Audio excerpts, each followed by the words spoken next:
बुद्ध की जीवन बदल देने वाली कहानी। गौतम बुद्ध की पेडलक कहानी। एक बार बुद्ध अपने भिक्षु के साथ भिक्षाटन के लिए किसी गांव की तरफ जा रहे थे। तभी अचानक बुद्ध के पैरों में कांटा लग गया। कांटा इतना तिरछ था कि चुभते ही रक्त की धार निकलने लगी। बुद्ध के भिक्षु ने रक्त को रोकने के लिए एक कपड़ा फाड़कर बुद्ध के पैर पर बांध दिया। इस घटना को कुछ लोग देख रहे थे जो कि बुद्ध से ईर्ष्या करते थे। उन्होंने बुद्ध से कहा कि हमें तो तुम्हें परम ज्ञानी समझते थे, लेकिन दर्द को तुम भी सहन नहीं कर सकते हो। तुम पाखंडी हो और ये हमने सिद्ध कर दिया। ये कांटे हमने ही बिछाए हैं। इस गांव में तुम्हारा स्वागत नहीं, तिरस्कार होगा। इस गांव में तुमको कोई भिक्षा नहीं मिलेगी। बुद्ध ने उन लोगों से अनुरोध किया कि कृपया करके मुझे इस गांव से भिक्षा लेने दो। बुद्ध के ईर्ष्यालुओं ने बुद्ध का उपहास बनाते हुए कहा कि अगर तुम्हें भिक्षाटन के लिए इस गांव में आना है तो तुम्हें अपने रक्त की बलिदान देनी होगी।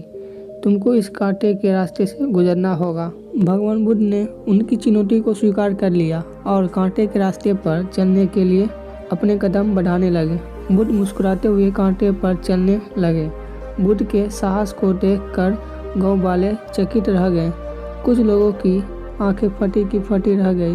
गांव वाले सोचने लगे कि भिक्षा के लिए दूसरे गांव भी जा सकते थे, तो फिर कांटे पर चलकर क्या साबित करना चाहते हैं। गांव वाले बुद्ध के संदेश को इतनी जल्दी नहीं समझ पाए। यहाँ पर बात भिक्षा की नहीं बल्कि जीवन को बदलने की थी। गांव वाले की भीड़ में एक सुमित नाम का युवक था जो बुद्ध पर हो रहे अत्याचार को देखकर दर्पित हो गया।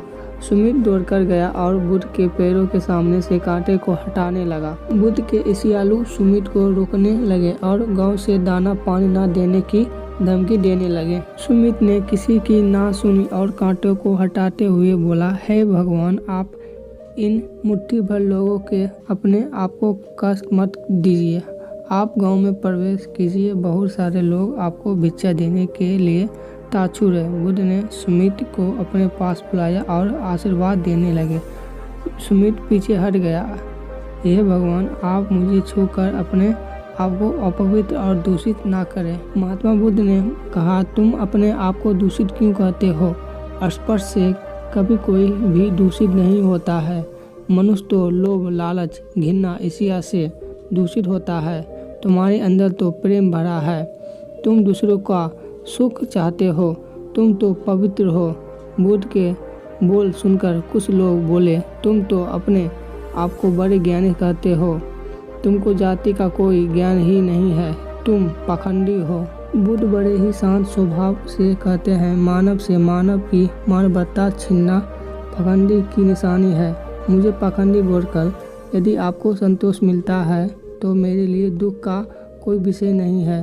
कुछ लोग बुद्ध पर बरस पड़े, परंतु यह तो धर्मशास्त्र है, फिर यह पाखंड कैसे हुआ? बुद्ध कहते हैं, हमारी उत्पत्ति इस श्रुति में हुई है, नदियों का पानी सभी की समान रूप से प्यास बुझाता है। खुले जंगल की हवा भी भेदभाव नहीं करती है। खुला आसमान हमारे पिता के समान हमारी परम शीश करता है। सृष्टिकर्ता ने भी कोई भेदभाव नहीं किया है। फिर हम इंसान कौन होते हैं भेदभाव करने वाले? मानव में भेद करके अपने संबंधों को बिखरता है। बुद्ध के वचन के बाद कुछ लोग कहते हैं, अगर आप इतना ही कहते हैं तो सुमित को अपना भिक्षु क्यों नहीं बना लेते हैं? बुद्ध ने कहा कि अच्छा सुझाव है। अगर सुमित तुम चाहते हो तो तुम मेरे भिक्षु बन सकते हो। बुद्ध के आमंत्रण पर सुमित पहला नीच जाति का बौद्ध भिक्षु बनता है। इस पूरे विवरण में केवल सुमित का जीवन बदला, शेष सभी लोगों का जीवन रूपांतरित हुआ।